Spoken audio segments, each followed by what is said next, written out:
Hello everybody and welcome to Divinity Original Sin. The game has officially released after many weeks and months of alpha and beta. We finally get to play the game from start to finish, and I for one am quite excited by this. I can't wait to get started. In fact, what better way to kick off summer than with an old school styled RPG? I mean, it just doesn't get better than this. So, episode 1, we are going to be creating our characters. So this is pretty much only going to be a character creation episode. If you're not interested in character creation episodes, you can skip to the second one, although that'd be odd because character creation is usually half the fun in an RPG. So, let's go ahead and create our characters. So our first character, I'm going to go male-female. In this game, you actually create two characters. It's not just one, there's two main characters. So, I mean, what's more fun than creating one main character? Creating two main characters. So I'm going to go male-female. Let's start with Roderick, although we're not going to name him Roderick at all. We're going to go ahead and name him Kyle. And a little history here on the name Kyle for me anyways. Back in the days, like early 90s I think it was, one of my first RPGs that I played was Lunar the Silver Star story, and my favorite character in that game was Kyle, and he was a warrior. So that's, for me now, every time I play a warrior-like character, he has to be named Kyle, and it has to be a he as well. So there you go. So obviously we're not going to be an enchanter. We're going to go ahead and do a knight. I mean, fighter is interesting in this game. I was really debating between knight and fighter, but I really like the knight, and I don't know. It's just it's very fitting for some reason in this game. I don't know why. It just feels right. So let's go ahead and customize. So the base stats for the knight here are +3 strength, +1 constitution, +1 speed. So basically strength determines the chance to hit with strength-based weapons, obviously, improves a man-at-arms skills and how much you can carry, and increase the weight of items you can move and how far you can throw them, which is very important in this game. It's definitely a big part of the game, lifting and throwing things. It's definitely going to come in handy. So that's pretty good. +3 in strength. We can actually customize this, but I'm just going to read what the preset is, though, might as well.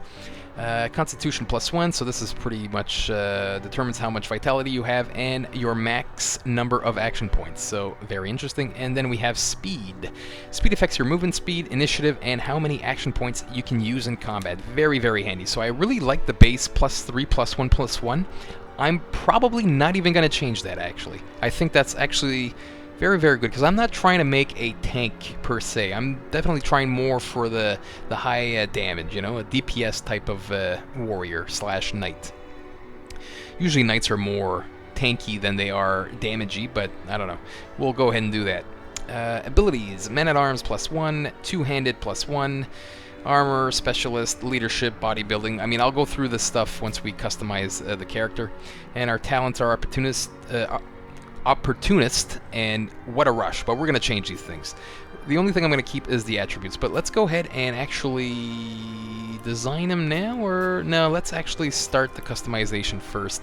So, these are our skills. We start with 1, 3, 4, 5. We start with 5 ability points, they're called, actually. So we got 1 in Two-Handed. We're definitely going to keep it that way. Basically, Two-Handed increases damage when using two-handed weapons. Swords, axes, spears, staffs. So obviously, we want a point in there. That's not going to change at all. Defense, though, however, Armor Specialist I really like. Armor Specialist improves your armor rating by 5% per point, and decreases heavy armor movement penalty by 20% per point. So very important to have, you know, a decent amount of points in Armor Specialist. Considering we're two-handed, we're not going to have a shield, so Shield Specialist is completely pointless for us. Now, Bodybuilding at first I didn't like until they made it much better, actually, since the beta and all that stuff. Bodybuilding affects saving throws against physical statuses. Affect saving throws against knockdown, burning, bleeding, crippled, blinded, weak, diseased, infected, and drunk. I mean, that's a lot of stuff that we get saving throws on, so we are definitely going to be keeping a point in bodybuilding. I would actually like to put a point in willpower as well, which willpower is saving throws against feared, mute, charmed, frozen, stunned, cursed, slowed, and petrified, which would be very good as well, but we're not going to be doing that just yet. But as we progress through the game, we might actually do it. We'll see how we want to design our character or level up our character when those opportunities come about. So skills, obviously, you got all your different skills here. We're going to put 1 point in Man-at-Arms, obviously. Man-at-Arms are your warrior-like skills. Determines how many Man-at-Arms skills you can learn and how many action points it costs to use higher-level Man-at-Arms skills. That's actually new, I think, because I played the game recently, and I don't remember that being there, the second part, how many action points it costs to use higher-level Man-at-Arms skills. Pretty sure that's new. But we're going to go ahead and do that. We're not going to bother with the other ones. We don't want Witchcraft or Scoundrel, which would be more for a rogue. Pyrokinetic is all like fire-based spells, obviously. Hydrosophist would be the water stuff. Geomancer would be the earth, light magics. Expert Marksman would be if you want to make like a ranger, which I was really considering at some point because I really like ranged characters. But we're not going to go with that. The second character we're going to make is probably going to be an enchantress. Actually, it's not probably. It will be an enchantress. So there you have it. Then you got the arrow thurge, which is like the electric type damage, I guess, electricity and all that stuff. So, I mean, more magey stuff here, but Man-at-Arms is what you need if you want to make a warrior-like characters. These are going to be your warrior-like skills. So, obviously, 1 point in there is a no-brainer. Personality. Alright, well, leadership is really good. What leadership does will give boosts to party members and friends that can see you. So level 1 boosts initiative and damage, so I really like this. And since we are a knight, I like the idea of leadership. I would probably like one in charisma because I'm going to make Kyle our main conversationist, I guess, the one that's going to talk with the NPCs and conversations the most. So I would probably like one in charisma because charisma determines the first impression you make on other people and your talent for charming, intimidating, and reasoning. So I'm definitely going to want a point in charisma with Kyle. In fact, maybe even bartering at some point, to be quite honest. And even Lucky Charm is very good as well. Lucky Charm determines your luck in finding extra treasures and improves your offense rating. So yeah, I mean, all these things are very interesting. Craftsman, actually that's it for our points, really. I mean, there's nothing I want to remove. I don't want to remove Armor Specialist so early on, neither do I want to remove Bodybuilding. So on our level ups, we're probably going to work on this stuff here, but there's also, in Craftsman, I definitely want 1 point in Blacksmithing. Blacksmithing allows you to repair your own items. The more you invest, the faster you'll work, required to create and improve metal-enhanced weapons and armors. So very important to get blacksmithing as well as crafting, but our second character will be the crafter. We definitely want crafting. Crafting determines what you can craft and the quality of your crafted items. The more invested it is, well, that sounds weird, the faster you can craft. So we're definitely going to want that, but we're going to work on that with our second character. Nasty deeds are like the roguelike things, sneaking, pickpocketing, and lockpicking. We're not going to bother with that. In fact, lockpicking, I was really debating whether or not to actually grab it on one of my characters, but then I realized in this game there's other ways of, unlocking things, or anyways, you can bash things, you can break things down. There's other ways that you can get through things. You can maybe find the key somewhere that was just, hidden underneath something if you lift and throw, which was part of the whole strength thing at the beginning. So there we go. Those are going to be our abilities. We're going to go ahead and go into the talents right now. Opportunist is actually probably my favorite talent in this game, especially for a melee character. Opportunist gives you the ability to perform attacks of opportunity. There you go. I mean, it just says it all right there. But really what that means is that if a character gets in your attack range during their turn as they're moving, you will have a chance. Well, actually, you will get a hit in, although it's not a guaranteed hit. You're going to have a chance to actually physically damage the character, but that's what Opportunist is. If someone moves in your attack range as a melee character, bang, you get a swing on him, and usually it leads to damage. So I very much want this on my character, or on my melee character anyways. What a Rush increases your recovery and maximum action points by 2 when your health is below 30. I mean, it's interesting. I have to say this is interesting, but I don't know. I mean, I was playing around in the beta and I found something that I like better. I like Thick Skin. Thick Skin gives you 5 extra base armor, which is awesome, plus Man-at-Arms times 2 to armor. So right now we have a point in Man-at-Arms, so basically this means if we take Thick Skin, that's an extra 7 armor on our character.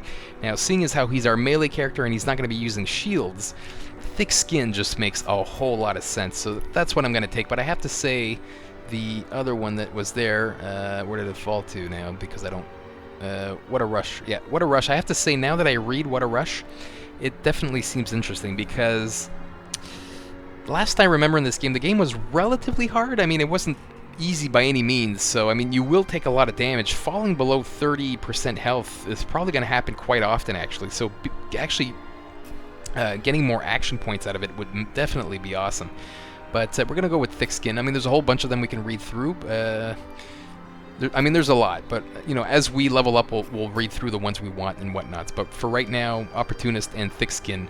I mean, there's probably a couple more in there that probably be interesting. Like Zombie, if you want to make the whole, like, you know, undead-like playthrough, I guess. Zombie lets you heal from poison but causes damage from regular healing. I mean, there's all that kind of stuff in there, too. There's Scientist Pet Pal. Pack Mule actually could be interesting for a warrior. Increases the amount of weight you can carry. I mean, there's a lot of cool stuff. Lone Wolf, although we'll definitely talk about Lone Wolf. I was really considering Lone Wolf at some point. A character with Lone Wolf can no longer have a companion, but receives a 80% bonus to base vitality. So 80% more vitality. 2 bonus to recovery, and maximum action points, and an extra ability point on level up. But you cannot get a companion for this particular character. So that means you can have a party of 4 in this game. You can have 1 companion per character, unless there's a talent in there somewhere that allows you to get another one. But as far as I know, you can have a maximum of 4 characters in your party at all times. So basically, Lone Wolf removes the ability of having at least one of them, but obviously increases the strength of your character by like crazy. I mean, 80% more vitality, that's crazy. 2 bonus to recovery and maximum action points, that's very awesome.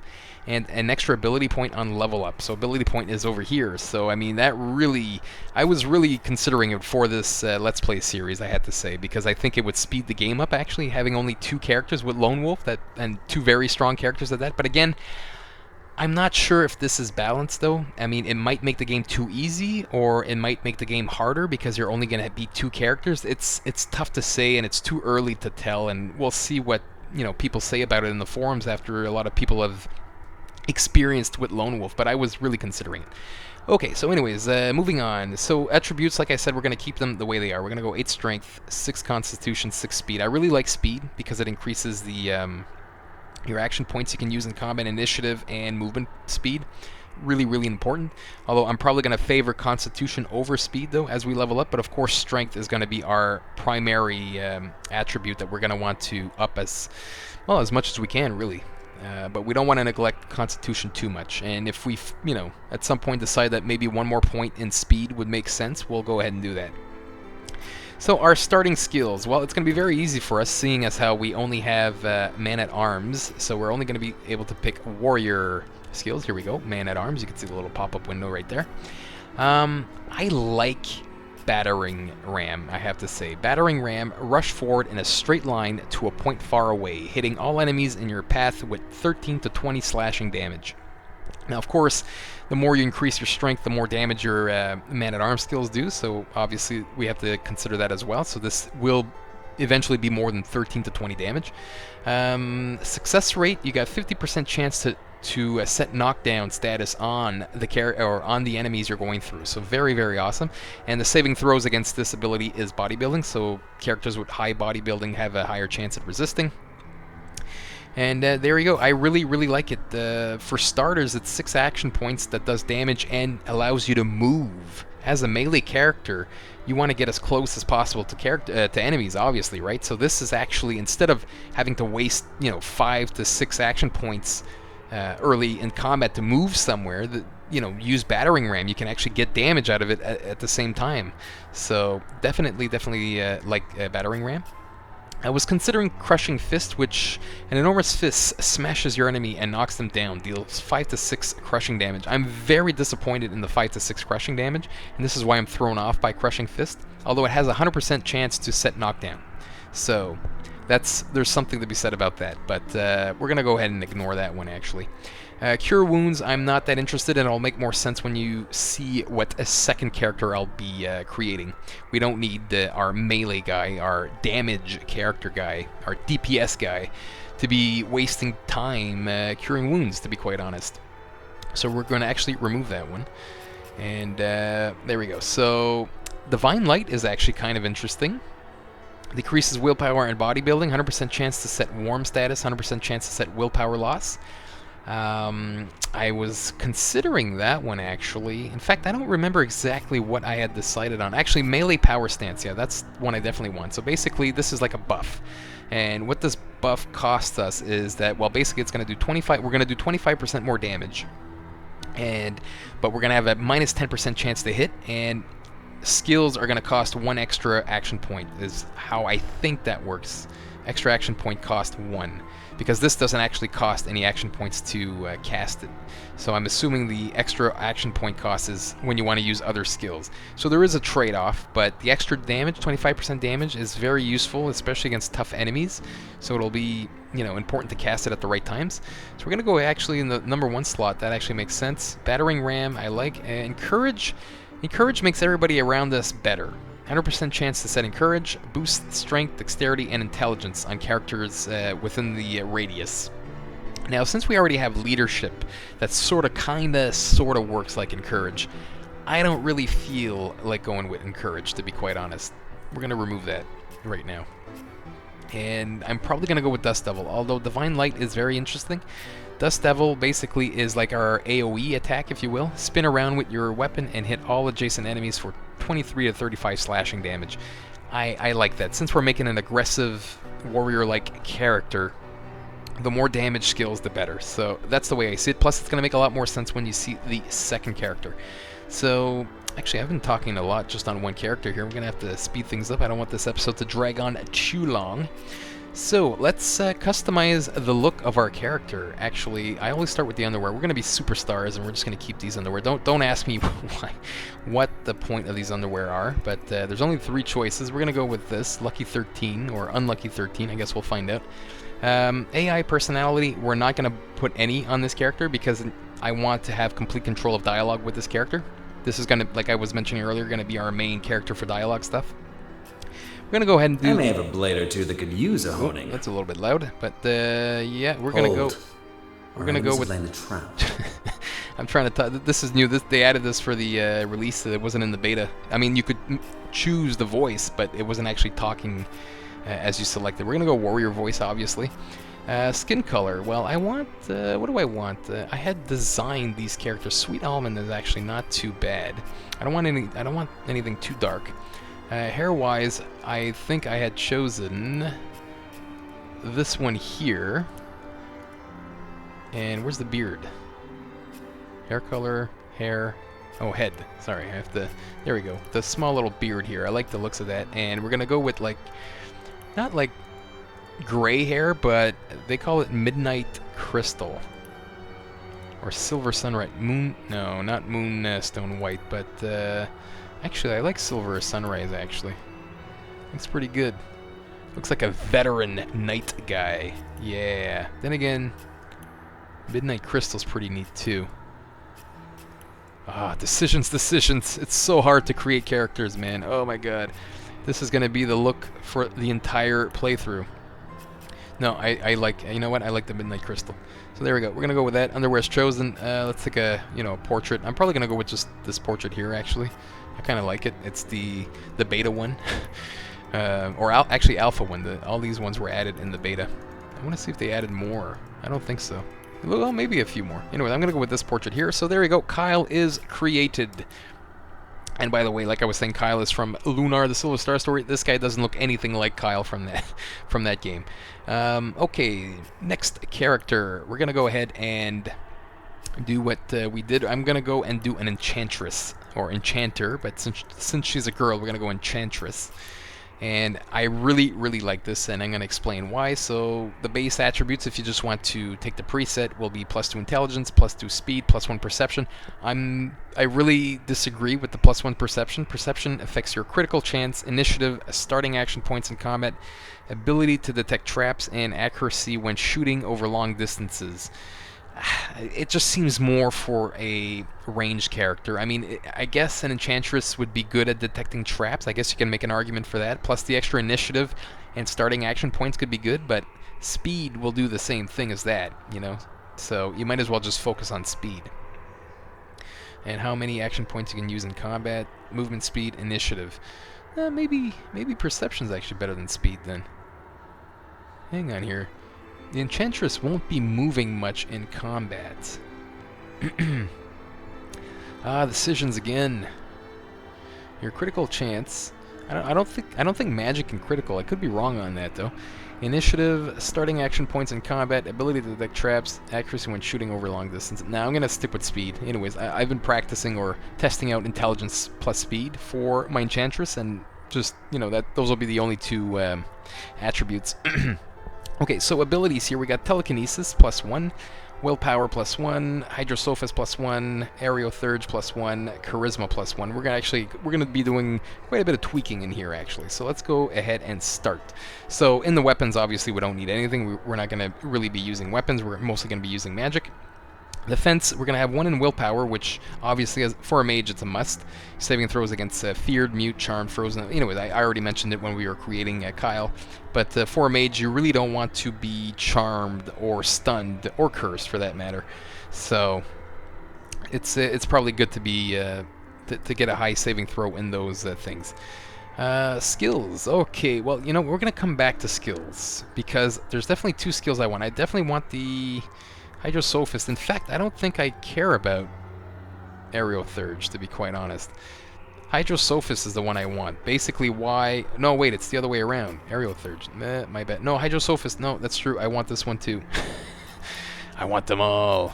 That's true because I want minor healing. Yeah, no, Aerotheurge and Hydrosophist, that's true because she's going to be our healer as well. I'm going to remove Slow Current, which is a decent spell, I guess, but we're going to go ahead and do minor healing. Actually, I'll do that after. Let me just continue on here. Personality, yeah, charm, charisma would be probably, a smart thing for her.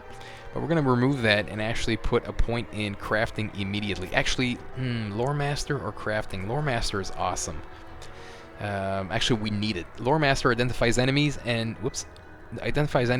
allows you to identify items. The more invested in it, or it is, the more you can identify and the faster it goes.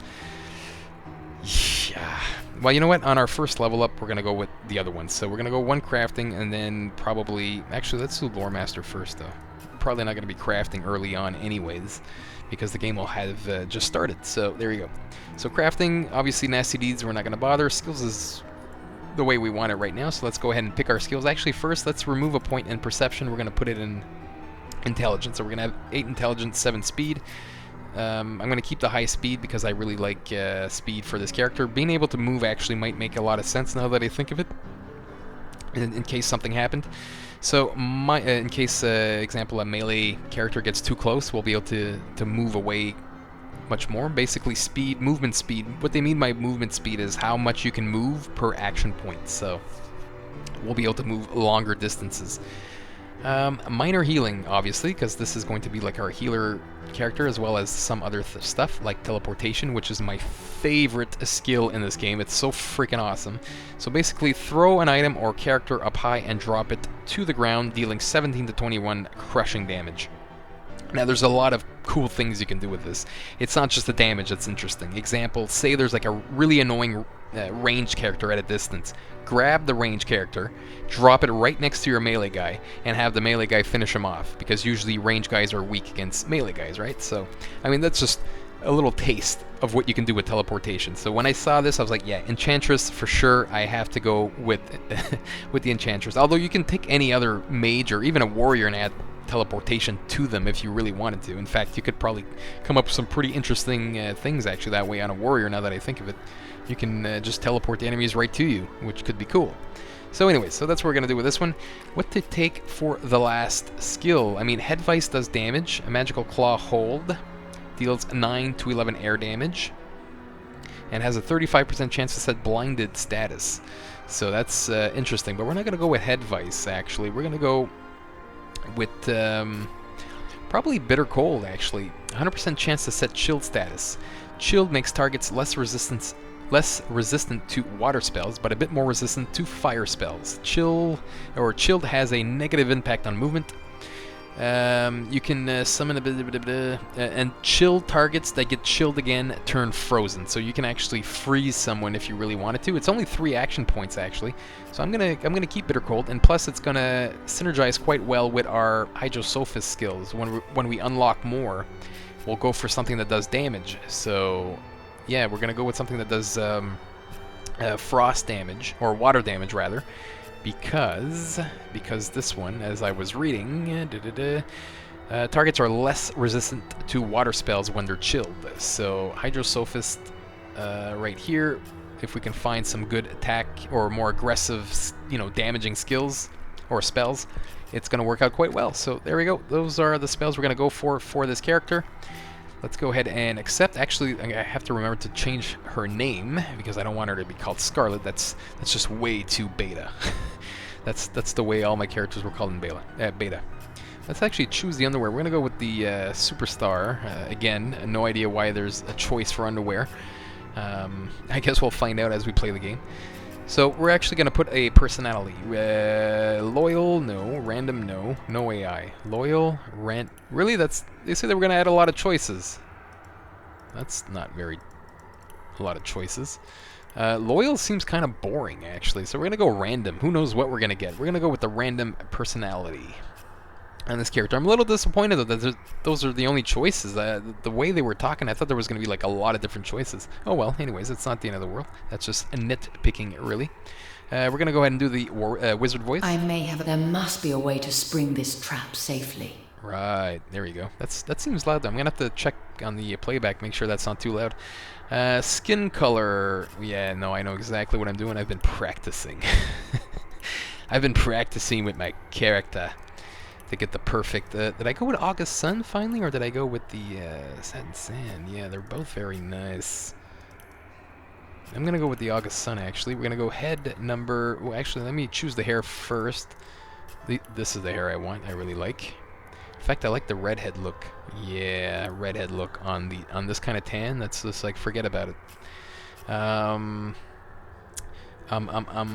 again, is there better hair? Ooh, the red's actually pretty nice too. I had gone pink in my play testing in the beta because I figured enchantress and pink just made sense, but I'm not gonna bother with the pink. Although I have to say the pink with this head, because the lipstick kind of sort of matches. Yeah, that's right. I'm I got nothing to say on that. Anyways, yes, the lipstick has to match the hair. That's just how crazy I am. It has to make sense. Okay. Ooh, actually, I like this. I like this one too. She looks kind of like, not evil, but don't mess with her. Plus, the eyes are pretty awesome. But I don't like the pink hair though. Let me change the pink hair. Actually, the brown hair, or the black hair, or the brown. That'd be more for like a range character though. I like the orange actually. It works. Or with the autumn wine. I'm gonna go with this. I really like this face. Actually, head. Usually I was going for this one here, but I don't like the freckles though. I like this. Whoops, where'd it go? No. Where was it?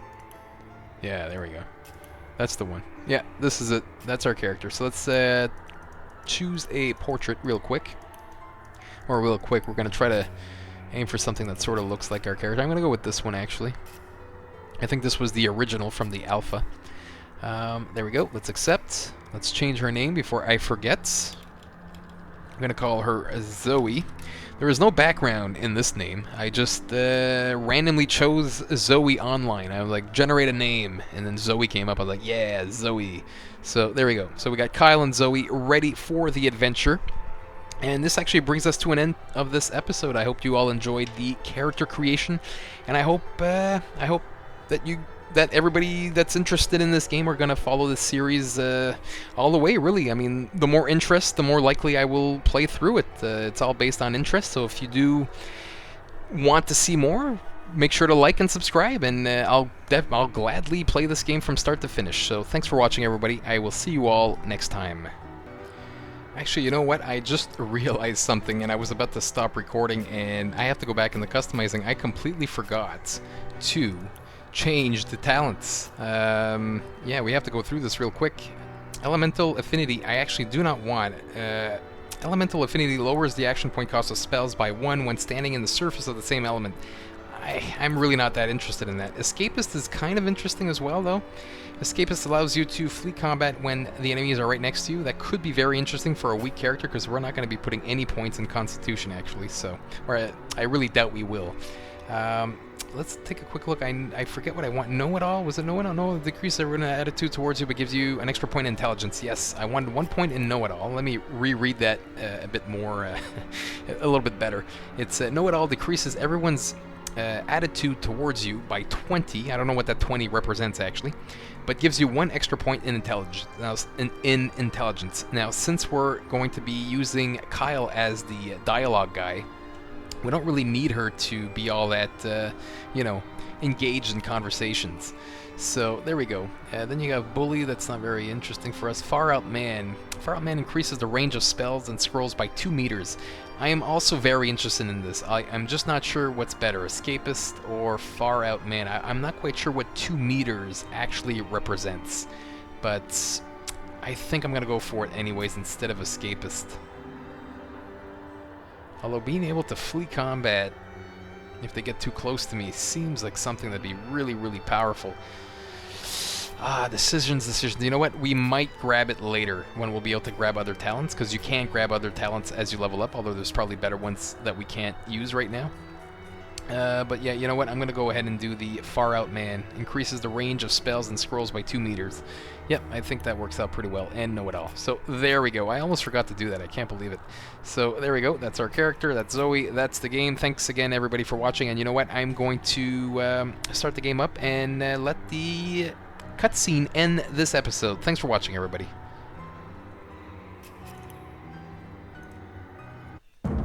In the days of old, the sorcerers of Rivellon cured the sick and healed the wounded through a great power called Source. But a terrible darkness invaded the land, and Source was forever tainted.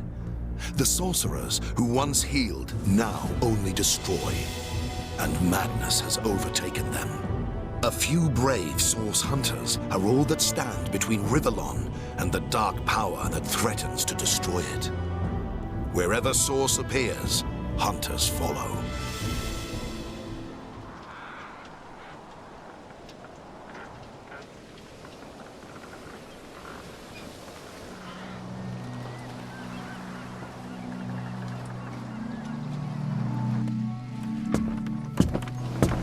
Rise and shine, Master Source Hunters. The captain wants you up on deck. Hear them gulls? Means we're close to shore. I don't envy you going there, Master Source Hunters. City's full of undead, hungry and out for blood. But you're supposed to investigate that murder, ain't you?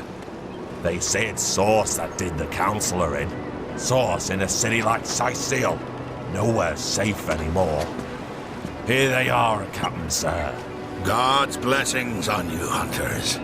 You'll be happy to hear we've reached Sicil. But there's trouble offshore, so we'll have to sail in carefully. Here, have a look. Those are orc ships, and they're blocking our passage. We'll get you as close to the city as we can, and drop you off at the beach. Be wary now. Orcs are on the attack. Undead have closed every route out, and there's a sorcerer on the loose. If we're to get justice for the Counselor, you'll have to keep your wits about you. May the luck of the gods be with you both, Source Hunters.